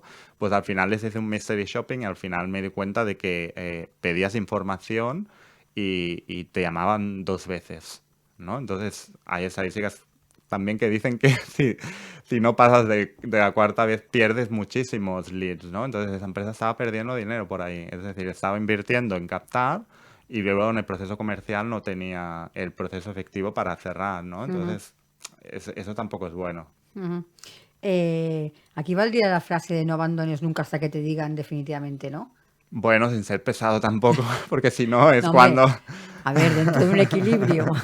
Si no, entonces es cuando nos dirían, ¿no? Por eso a veces No, la pero un palabra... cliente que nos acaba de decir, tú puedes seguir enviándole Sí, información, sí, propuestas de valor, una newsletter, que le tenga claro. siempre en mente, ¿no? Hay que educarlo. Hay Ujú. que educarlo y seguir No te digo enseñándole. enviarle No, propuestas no, cada no, día, no, pero no. sí que No, entrarlo en no. tu base para ir dándole información de valor. Exacto, sí, o tenerlo en el CRM y Mm, cada cierto tiempo irle llamando, irle enviando un mensaje o un correo o cualquiera de las maneras para tener un contacto con esa persona. Pero sí, evidentemente al final no tienes que seguir con todos hasta que te digan que sí, porque muchos al final o se perderán por el camino o tú les tiras claramente, oye, ya ves que no vale la pena seguir, pero al final la venta también es un proceso que tienes que priorizar, ¿no? ujú. Y por mucho que sigas contactando a todos, no todos te van a seguir diciendo que sí. Al inicio de la entrevista nos comentabas, ¿no? Yo voy a muchos clientes que todavía veo Excels, incluso veo libretas. Si hablamos en general, ¿cómo dirías que se están transformando las empresas hacia esa, digamos, automatización de sus ventas o esa digitalización o como mínimo esa pequeña transformación que, vamos, Mm. todo empieza por un pequeño paso, ¿no? Pero ¿cómo están en general nuestras empresas? Con los clientes con los que yo trabajo, que es un segmento, pues quizás estamos hablando de una empresa mediana o Mm, más bien pequeña, aún hay mucho que hacer. La buena noticia es que muchos ya se están poniendo las pilas en ese sentido y también la ayuda pues de lo del kit digital y todo esto pues ha ayudado, ¿no? Y que cada vez pues se da más valor a pues tener un LinkedIn, a tener una buena página web, a tener un SEO, eh, bueno, y a tener el CRM para el seguimiento, es decir, al final no necesitas muchos recursos para tener un CRM, ¿no? Es decir, ujú. puedes tener hasta un CRM gratis, ¿no? Con algunas aplicaciones. Entonces, no es cuestión de recursos, a veces es cuestión de que no, pues no conocen o lo han hecho así toda la vida y lo siguen haciendo, ¿no? Qué mal ha hecho Entonces, esa frase, ¿eh? sí.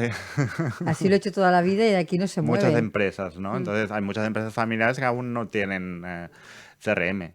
Y ujú, es así. Y sí, se está mejorando, pero aún queda camino. ujú. Aún queda camino. Cuando tú llegas a esas empresas, eh, ¿por dónde empiezas? Es decir, tú llegas a una empresa que te ha contactado contigo y ves que llegas allí y tienen, con suerte, un Excel con algunos de sus clientes, no todos, o sus potenciales, porque me imagino que deben tener los principales y los que no ya se han olvidado. Mm. Entonces, por ahí por dónde empiezas, porque yo creo que allí debemos empezar con educación básica y con... Claro, cuando llegas ahí y te explican todo, al final primero tienes que escuchar, evidentemente, y entender, aunque siempre quieren respuestas rápidas, ¿no? Al Ya final, me a veces imagino. en una hora quieren que les digas ya la fórmula mágica y cuando no tienen ni organizado la cartera de clientes que tienen, ¿no? Entonces, yo al final utilizo una metodología en la que en las primeras sesiones es una metodología que se llama OKRs y que ¿Mm? también sirve básicamente para planificar estratégicamente una empresa. Entonces, yo la aplico a lo comercial. Y si la empresa quiere, al final lo ampliamos a toda la empresa, ¿no? Entonces, esa metodología te permite ordenar como por bloques, ¿no? Y centrarte en los objetivos y las prioridades, ¿no? Más Ujú, importantes para organizar y darle estructura al departamento. ujú, Y entonces ahí pues empezamos a ordenar objetivos y prioridades y fijamos plazos y vamos pues mejorando. Pero ujú. evidentemente al principio lo que tengo que hacer es escuchar muy bien La y escucha activa la escucha activa 100%. 100% y entender cómo funciona la empresa, ¿no? Para poder decir, vale, estamos aquí, donde queremos llegar y vamos a trazarnos un plan, ¿no? Esto no es que en 2 sesiones vayamos a cambiar todo, porque es imposible. Hay que tener mucha paciencia y eso es lo que a veces cuestan las empresas, pues porque quieren resultados rápidos, ¿no? Sobre todo en ventas. Y cómo se adaptan los equipos comerciales a los cambios? Porque ahí también es otra lucha que lidiar, supongo, porque llegas a la empresa, sí, transformación, vamos a hacer esto, Mm, pero luego te toca lidiar con el equipo comercial, es sí. decir, tengo que formar a ese equipo, le tengo que cambiar su manera de trabajar, por ejemplo. Sí. ¿Cómo se adaptan estos equipos? Bueno, depende un poco también de las personalidades que te encuentras, Sí, ¿no? claro, es que todo un Hay de mundo. todo, ¿no? Es un mundo. Pero sí, cuando llegas a los equipos comerciales, que es la piedra angular de que empieza a rodar la rueda, es cuando cuando te encuentras gente que está abierta al cambio, ¿no? Que es la gente con la que es más fácil trabajar y implementar y hacer los cambios, y luego hay la gente que no, que tiene esa mentalidad de yo lo he hecho así, ya me funciona, ¿por qué cambiarlo si va a suponer pues más tiempo y perder, ¿no? Entonces con esas personas necesitas un trabajo como más de psicólogo para que entiendan que al final o sea, que eso es para mejorar y eso es lo que va a mejorar es sus ventas, no es para ponerle más trabajo, ¿no? Pero evidentemente es adaptarte a cada persona, ¿no? Al final un equipo tiene diferentes personalidades y cada una, pues, con uno será más rápido, con otro será más lento. ¿Cómo crees que va a evolucionar la prospección en los próximos años? No te pongo tiempo porque como Pues, las tecnologías, todo cambia tan como rápido, cambia tan rápido. es casi imposible, ¿no? Pero en los próximos años, ¿cómo crees que va a evolucionar? Sí, yo creo que al final todo el tema de la inteligencia artificial, las aplicaciones y herramientas, hombre, yo creo que las empresas ya con esas ayudas que han habido y en estos últimos años ya han tomado más conciencia de que necesitan digitalizarse, ¿no? Y eso es un paso importante pues para prospectar y para vender. Pero sin embargo, al final pienso que el valor de la persona y la parte del ingrediente humano siempre va a seguir siendo lo más importante, ¿no? Es como yo, por ejemplo, soy bastante fan de la inteligencia artificial, ¿no? Y la uso, pues sí, a mí me ayuda mucho, pero al final es una herramienta que está a disposición del ser humano, ¿no? No al revés, ¿no? Entonces yo pienso que tiene que ir por ahí esto, que en la venta al final sean las personas que utilicen esas herramientas para ser más productivas y eficientes, pero que no sea al revés, que no sea ¿no? Que al final esas herramientas nos invadan y pensemos que todo va a venir de forma automática, ¿no? Entonces eso es un error. Ahora que hablas de esto, ¿crees que en algunos sectores la automatización puede sustituir a la prospección humana o siempre será necesario ese factor humano? ¿O habrá algunos sectores que se pueda sustituir? Siempre es necesario el factor humano. Yo el otro día hablaba con una empresa que, pues, es una empresa industrial que fabrica calderas Ajá. para empresas y me decían que su proceso de prospección es totalmente automático. Y yo les pregunté, ¿y cuántas personas tenéis en el equipo comercial? Y me dijeron, son 4 personas que son internas, pero solo atienden a pedidos. Y los pedidos todos llegan automáticos. Y yo, ¿cómo lo hacéis? Y me dice, pues estrategias de marketing online. Tienen muy bien cuidada la imagen, tienen, bueno, una estrategia digital que les funciona porque es un sector y es un producto que al final han visto que funciona. No en todos funciona una estrategia digital que te capte los leads y te lleguen mails con pedidos. Pero evidentemente cuando llega el mail con pedido tiene que tener una persona que atienda ese pedido, por mucho que esa persona no vaya ¿no? a casa de cliente. Es decir, siempre hay esa parte humana y estoy seguro de que si al final la persona hace mal su trabajo, por mucho que llegue de forma automática al lead, no acabará comprando. ¿Me explico? Al final, ¿qué papel va a jugar la inteligencia artificial, ya te digo, en la optimización de ese proceso de captación de cliente? Bueno, ya está afectando en todo lo que tiene que ver pues con segmentación, te ayuda a segmentar, te ayuda pues a todo lo que es los datos, ¿no? A filtrar datos, a pues darte esas previsiones de comportamiento, ¿no? De decirte, pues este cliente te puede comprar más, este menos, entonces tú ahí te orientas en el cliente. Eso ya existe, ya hay CRMs que tienen, ¿no? Ese sistema, ¿no? Y utilizan la IA para eso, para hacer previsiones, para evaluar datos, o sea, todo eso es fantástico. Yo creo que todo eso va a mejorar mucho más aún. No sé cómo, pero, pero seguro que mejorará, ¿no? Ahora será en la aplicación de la persona lo que haga con eso, creo lo que determinará el éxito o no éxito, porque por muchos datos que tengas, al final no sabes qué hacer con ellos, es como, ¿no? No te servirá de nada. Sí, claro, por muchos datos que acumules, si Claro, luego no sabes si luego transformar no en sabes algo factible. exacto, ¿no? Bueno, de hecho, creo que tú decías, hay muchos CRMs que lo hayan incorporados. Creo que redes como LinkedIn y todo esto LinkedIn ya tiene, en Sales Navigator, ya por no decir marcas, pero bueno, todo el mundo lo conoce ya. Machear Sí, ya cuando posibles. haces búsquedas, hacen búsquedas Sí. inteligentes, tener en cuenta tu perfil y toda la información ya se está aplicando. Sí, sí.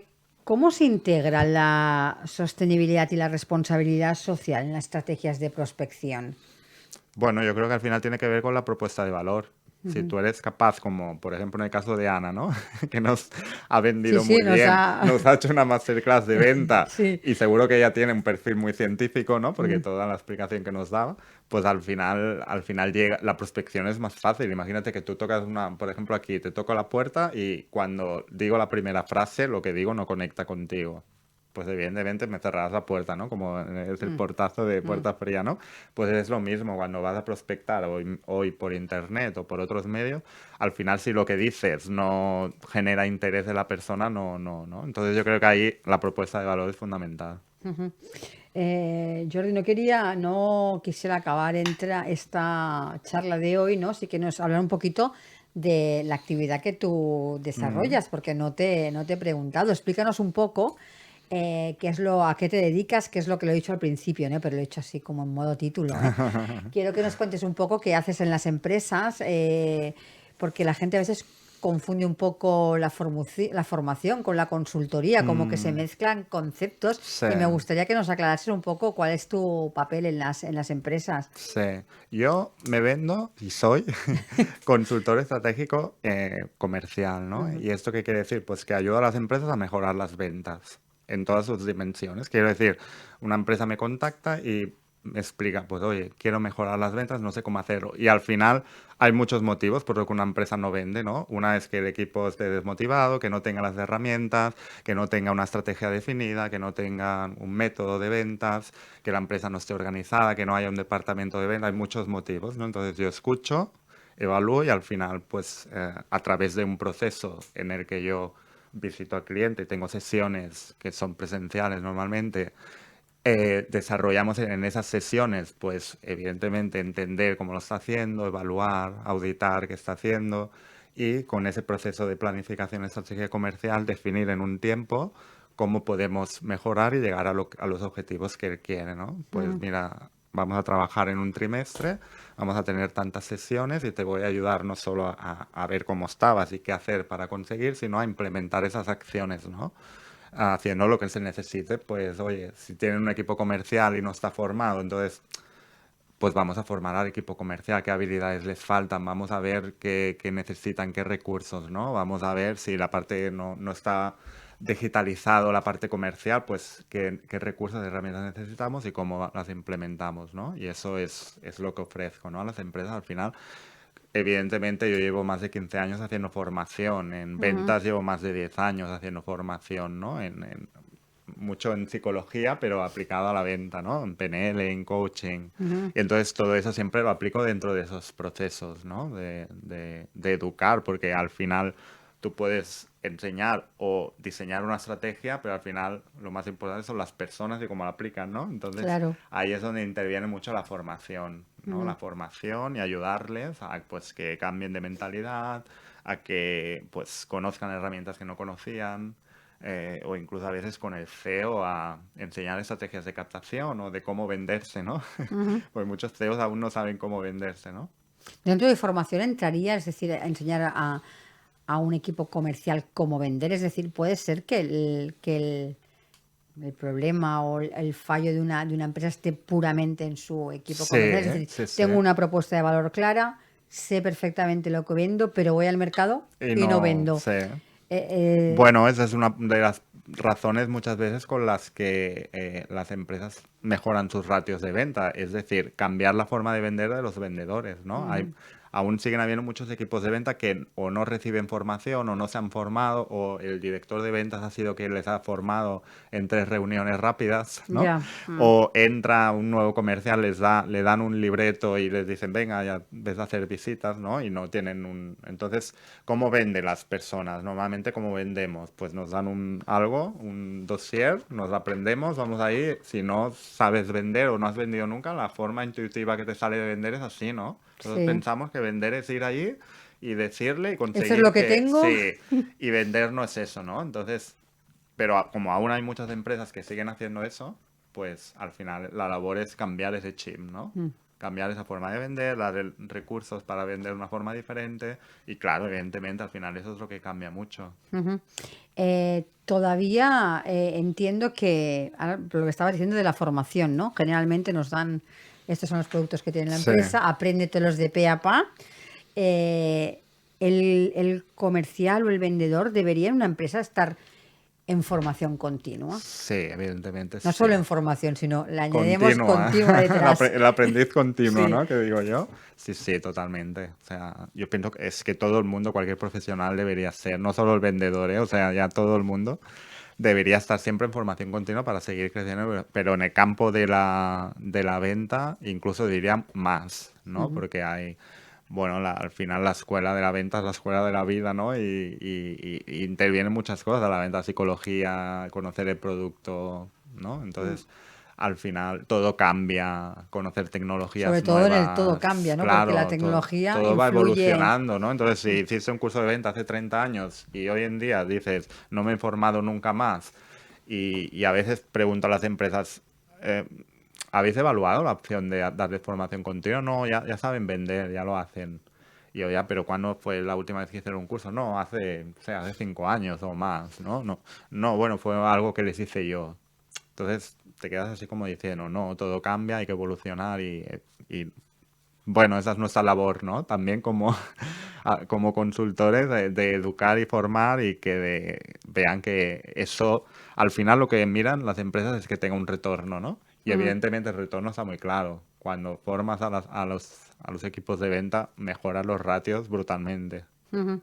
Jordi, ahora seguiré contigo para ya después cerrar el programa con un par Vale. de preguntas, pero vamos ya con ahora que hablamos de tecnología, me dicen que ya tenemos conectado a nuestro siguiente invitado.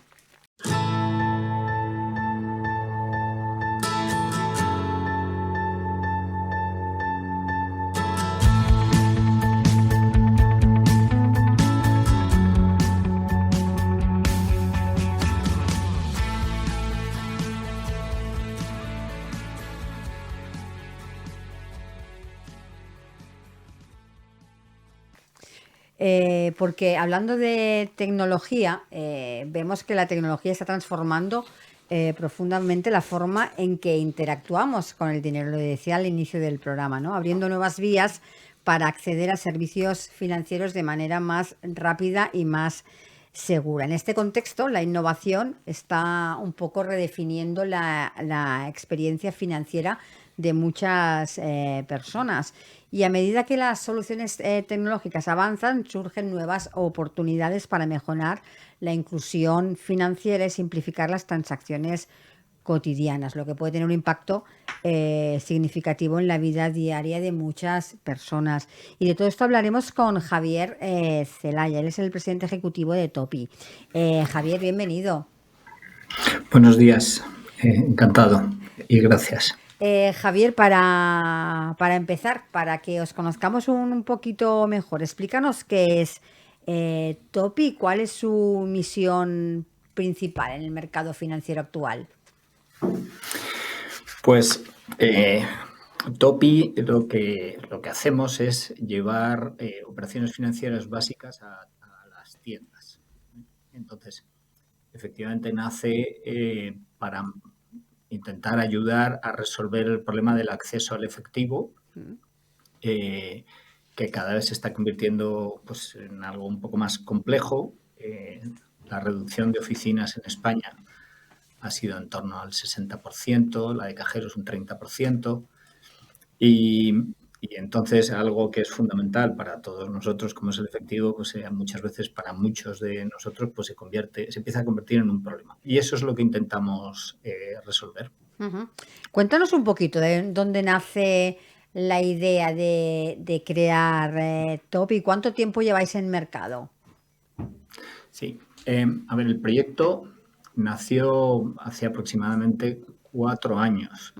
Desgraciadamente todos los temas financieros, desgraciadamente o por suerte, pero vamos, tienen alta regulación, bastante complejidad, entonces todos estos proyectos llevan tiempo.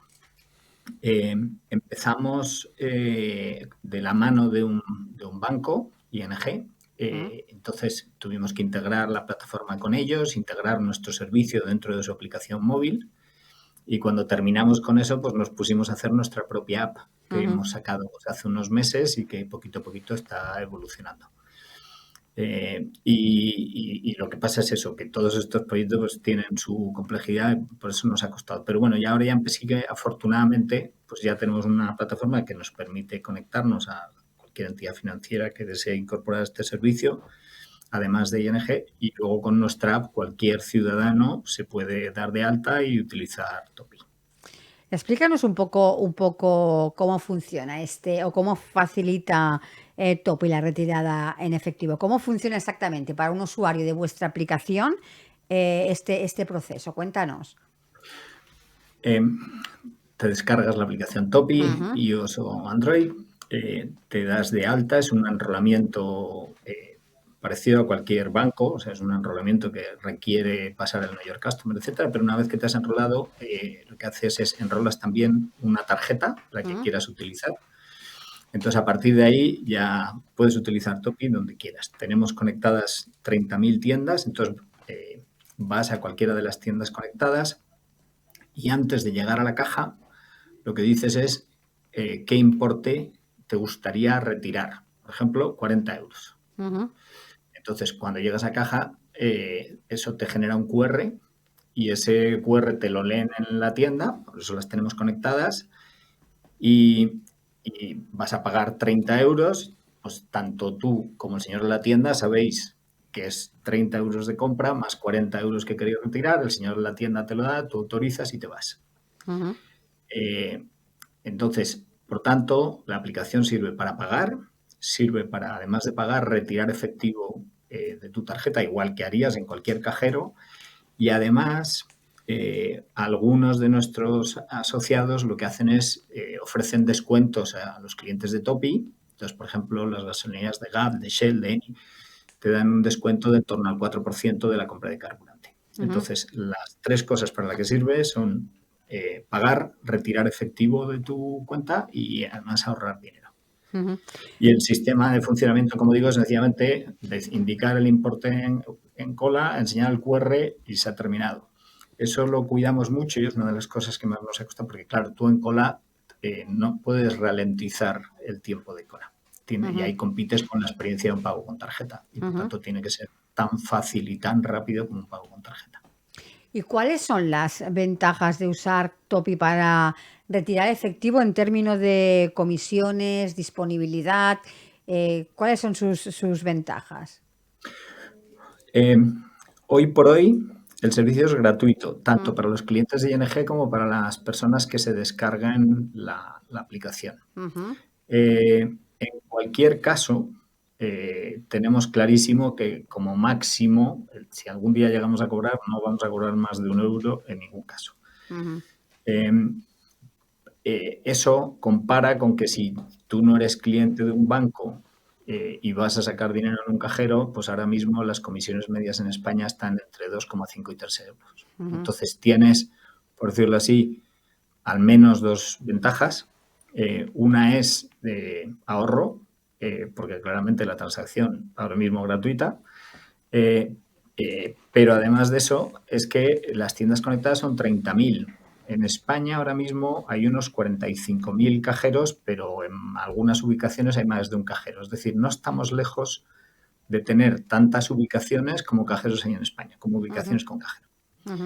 Con lo cual lo que hace es obviamente es ahorrar tiempo en muchos casos. ¿Qué tipo de establecimientos comerciales están participando en este momento de la red Topi para la retirada de efectivo? Pues una de las cosas que cuidamos es efectivamente en qué establecimientos facilitamos el acceso a Topi. Nos gusta que sean tiendas con buena reputación y donde tú estés tranquilo y cómodo sacando efectivo. Entonces, hoy los asociados son Día, toda la parte de alimentación del Corte Inglés. En la parte de alimentación tenemos en gasolineras Galp, Shell y Eni. Tenemos los estancos que están asociados a Logista, 4.000. Tenemos todos los vendedores de la 11, las personas que ves por la calle, aparte de los kioscos, incluso las personas que ves por la calle con el TPV pueden darte efectivo con una transacción Topi. De hecho, es un canal que se utiliza mucho. Y ahora hemos empezado a trabajar farmacias mucho. Tenemos ya incorporadas 200 farmacias y creciendo, porque con nuestra propuesta de valor la presencia en entornos rurales es importante y la farmacia cumple el requisito de ser un sitio donde vas con recurrencia, que es donde más os gusta ir. Es, oye, suelo ir a la farmacia, ya que voy, pues saco dinero. Y tiene una buena presencia, es un entorno donde estás cómodo y seguro y tiene mucha presencia rural. Entonces, por eso hemos puesto mucho foco ahí. Javier, nos decías que ahora la utilización de Topi es gratuita, que como mucho os planteáis más adelante, como mucho sería 1 euro por las transacciones, pero todavía no. ¿Cuál es entonces en este momento, vuestro modelo de negocio? El modelo de negocio, bueno, muchas de las empresas cuando arrancamos, pues el modelo de negocio es que necesitas crecer y conseguir al menos una masa crítica y por tanto pones fácil el tener la experiencia de usarlo. Una de las cosas que nos hemos dado cuenta es que la gente que lo usa repite. O sea, de los usuarios que tenemos, 1/3 aproximadamente se acaban convirtiendo en usuarios frecuentes. Es verdad que siempre la primera transacción te da un poco de decir, oye, ¿cómo es esto de pagar con un QR en la tienda? En la mayor parte de los países del mundo es muy habitual, pero aquí en Europa y en concreto en España pues no es tan habitual. Entonces hay cierta resistencia, como es lógico, al cambio. Pero una vez que ya has hecho la primera transacción, en general la gente repite. Entonces, por eso necesitamos cierto crecimiento para que tu vecina te cuente, oye, he pagado con Topi, qué fácil y qué bien me ha ido y por tanto te animo, ¿no? El modelo de negocio es los bancos asociados, en concreto ING, pues sí que nos paga por las transacciones y luego como hay una parte de cobro en tienda, en esa parte funcionamos igual que cualquier TPV donde el comercio paga algo por esa transacción. Entiendo, no sé si es así, acláramelo tú, que la retirada en efectivo tiene que ir asociada a una compra en el comercio. Hoy por hoy sí. Hoy sí. Es un tema regulatorio fundamentalmente. O sea, las retiradas en efectivo están muy supervisadas y normadas y en la medida en la cual van asociadas a una compra, tienen un tratamiento regulatorio distinto que hace mucho más fácil la implantación para el comercio y para nosotros. Hoy por hoy sí. A futuro probablemente ampliemos un poco servicios a que no, pero eso, bueno, obliga a hacer algunos cambios que todavía no hemos hecho. La utilización de Topi puede ayudar a la inclusión financiera, personas que no tienen acceso igual demasiado fácil en los servicios bancarios tradicionales.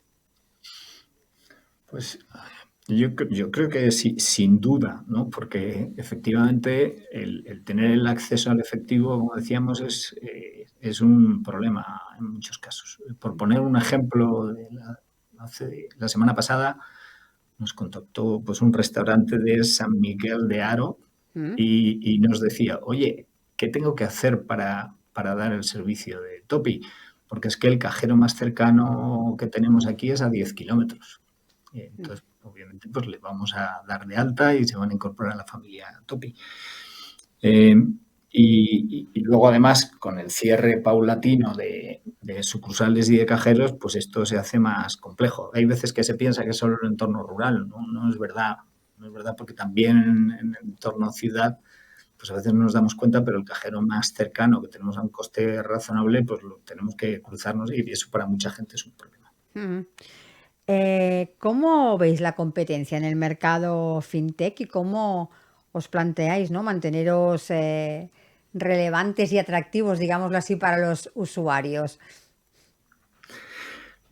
Nosotros competencia como tal no tenemos. Es una idea razonablemente novedosa en España y gente que tenga pues una mínima presencia en redes importantes como nosotros y tal, pues que sepamos hoy no hay nadie, ¿no?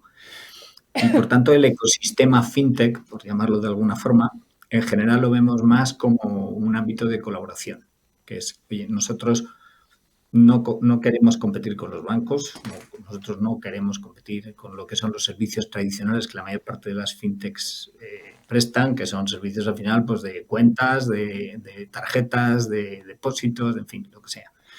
Nosotros lo que intentamos es estar ayudando a que los servicios de acceso al efectivo para los clientes de la fintech sean más fáciles y por tanto pues no solemos competir, normalmente es colaborar. Me decías antes que generalmente, o veis que muchos de vuestros clientes repiten, una vez han probado la primera experiencia con Topi, repiten. ¿Cómo fomentáis esa transparencia y esa confianza con vuestros usuarios que cuando hablamos de dinero es tan importante? Sí. Bueno, nuestros clientes al final o son clientes que acceden al servicio a través de su aplicación del banco y por tanto, pues ya sabes que cuando entras a través de una aplicación del banco, pues hemos pasado, os podéis imaginar, la de certificaciones, auditorías y por tanto los clientes del banco claramente están tranquilos. Los clientes nuestros en general, lo primero es cuando ves el enrolamiento, ves que, no, o sea, como decía, al final es una plataforma que nos ha costado mucho tiempo y esfuerzo construir porque es igual que una plataforma de un banco y luego somos una entidad supervisada por el Banco de España. Ujú. Como cualquier entidad que al final trabaja en efectivo, etcétera. Entonces, hasta ahora no tenemos un problema de clientes que digan, no, es que no me fío. Luego, obviamente, además de eso, pues ya lo que tienes es un tema de cultura interna, etcétera, y toda la gente que trabajamos en la empresa, por lo menos la mayor parte de nosotros, tenemos experiencia en banca, en retail, Ujú. de bastantes años y tenemos muy claro que con estos temas no se juega. Ujú. Y además entiendo que eh, con las regulaciones que tú antes comentabas, tan exigentes en este sector, debéis estar siempre en constante, no diría casi, o sí, formación y evolución, ¿no? Para estar continuamente adaptados a las regulaciones que toque. Es un tema obligatorio. Cuando tú estás supervisado por el Banco de España, el Banco de España, parte de su rol es tutelar que las Ujú. entidades que estamos en el ecosistema financiero pues estamos al día y que no nos despistamos. Y si alguno se despista, normalmente pues enseguida se da cuenta de las consecuencias. Lo cual es normal porque el sistema financiero efectivamente tiene que generar confianza entre los usuarios. Y la forma que tienen pues es de estar todos muy tutelados y supervisados. Por eso sí estamos en constante evolución, formación y como se denomina en el ámbito financiero, el compliance es Ujú. una parte fundamental de la compañía. Ujú. Antes te preguntaba por el tipo de establecimientos en los que estáis presentes, pero en estos momentos, ¿cómo nos definirías vuestro tipo de vuestro perfil de usuario de la aplicación? Sí. Tenemos dos tipos de usuario que tiene que ver también con el tipo de establecimientos que intentamos incorporar, que es, hay un perfil de usuario que es yo voy de forma habitual a esta tienda, voy a comprar alimentos o es mi gasolinera de referencia, etcétera.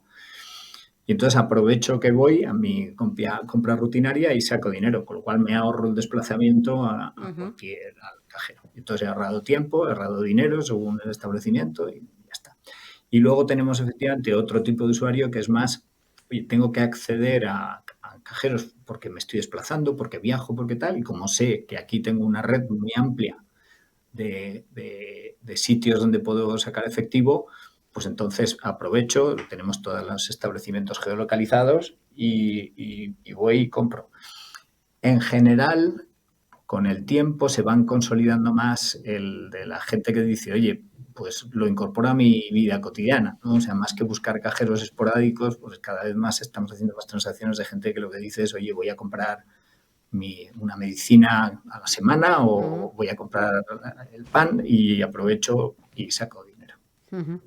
Ya que hablamos de red de establecimientos, ¿Topi está disponible en todo el territorio nacional o hay ciertas zonas que todavía no habéis cubierto, algunas áreas?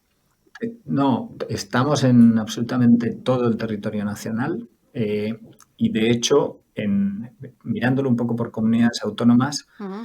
nosotros miramos lo que es la presencia en localidades de más de 1.000 habitantes. También Ujú. tenemos presencia en localidades de menos de 1.000 habitantes, pero ahí en España pues hay muchísimo pueblo que tiene 5, 6, 8, 10, 12 habitantes o que en invierno y entonces Mm. ahí ya es verdad que las estadísticas se distorsionan. Pero En más de 1.000 habitantes tenemos una presencia del 66% de localidades en España. Y cuando miras por comunidades autónomas, en ninguna bajamos del 50%. Ujú. O sea, que sí tenemos una presencia bastante homogénea por todos lados. ¿Cuáles serían en estos momentos vuestros planes de expansión? Pues básicamente la expansión pasa por 4 ejes. ¿Mm? Pasa por más clientes, hay crecimiento con la app y luego incorporar más bancos. Estamos hablando con alguno y yo espero que tengamos pronto buenas noticias. Tenemos la incorporación de tiendas, claro, Ujú. merchants, y ahí estamos trabajando sobre todo tienda, buena presencia y recurrencia, ¿no? Por aquello que hablábamos antes de que el tipo de cliente que tenemos en muchos casos lo que agradece es que en su tienda pueda hacerlo. Entonces, alimentación, farmacias, ahí es donde más estamos focalizados en el crecimiento de tiendas. Ujú. El siguiente eje de crecimiento es servicios. Estamos incorporando el servicio de remesa, poder, que ya de hecho está disponible todavía solo con tarjeta, pero puedes enviar dinero desde Topi a cualquier país del mundo Ujú. y ese dinero está pensado para recogerlo también en efectivo. Tenemos conexión con 400.000 tiendas en todo el mundo. De forma que en cualquier país, pues tú dices, oye, mandas con tu dinero y lo recoge. Y los servicios que vamos a incorporar, pues yo espero que antes de verano, es también el ingreso Ujú. de efectivo, que no solo sea retirada, y con el ingreso van asociados algunos tipos de servicio, como por ejemplo el pago de recibos. Que eso, Ujú. ya que ingreso, pues yo lo ingreso para que este dinero, pues ingresarlo en mi cuenta, o lo ingreso para pagar un recibo en efectivo. En España aproximadamente se están pagando en efectivo unos 8 millones de recibos al año, según los números que estamos manejando, y no siempre es fácil, Ujú. porque es verdad que pues, algunas entidades financieras restringen un poquito el acceso al pago de recibos y conforme van cerrando además sucursales, pues hay gente que para pagar un recibo en efectivo no le es fácil. Ujú. Javier, ya para ir finalizando, entiendo que nuestros oyentes se pueden descargar esa aplicación tanto en Android, lo has dicho antes, como en iOS, ¿no? Desde su teléfono pueden hacerlo fácilmente. Recuérdanos también vuestra página web para quien quiera más información, saber más sobre vosotros, cómo funciona. Déjanoslo para que se encuentren rápidamente. Sí, no es que puedan descargarse, por favor, hacedlo. Y la página web es topi, Topii, con 2 is, Sí. .com. Ujú. Pues Javier, muchísimas gracias por haber pasado por nuestro programa para presentarnos vuestra aplicación y muchos éxitos. Muchísimas gracias a vosotros, fue un placer y a vuestra disposición. Un saludo, adiós. Un saludo hasta ahora. Jordi, como has visto, estos también tenían clarísima la propuesta de valor, Muy ¿eh? claro, muy claro. Los dos invitados que hemos tenido Sí, lo tienen bien trabajado. lo Lo tienen tienen bien trabajado. exactamente. Además es que esta empresa es como innovadora en el modelo de negocio, porque si te fijas al final están aplicando tecnología con algo que es antitecnología, que es el dinero en efectivo, ¿no? Sí, queda un Parece poco a que, veces, sí. sí, parece que la tecnología era para eliminar el dinero y ellos le han dado la vuelta, ¿no? Pero no solo eso, sino que al final ellos consiguen usuarios finales, tienen que conseguir tiendas y también bancos para darle ¿no? Tienen Es- ese canal de sí. distribución. Ujú. Lo deben tener muy trabajado porque para tener tantas tiendas en toda España y tantos clientes, entiendo que deben utilizar muchas estrategias de más marketing online para usuarios finales, ¿eh? Además ahora, después no sé, ¿no? Pero ahora tienen clara la estrategia de que debe ser facilitar la vida al Sí, consumidor. la Es propuesta de así, valor es que... la tenían como muy, Y muy a partir clara, de aquí ¿no? todo lo demás, ¿no? Pero Todo que es... entiendo que empieza por ahí. Sí, sí, sí, sí, sí. Pues Jordi, mira, con este ejemplo de nuevo, ¿no? De propuesta de valor que tanto hemos hablado en la entrevista de hoy, acabamos aquí. Espero que no tardemos mucho en volver a vernos para seguir hablando de ventas, que hay muchísimos temas de los que hablar en referencia a las ventas. Aquí, Jordi, como siempre, encantada de tenerte en el programa. Muchas Muchas gracias a vosotros. Y a todos ustedes, como siempre, muchas gracias por acompañarnos y recuerden que volvemos mañana a las 10 en Capital Empresa. Así que hasta mañana y feliz día.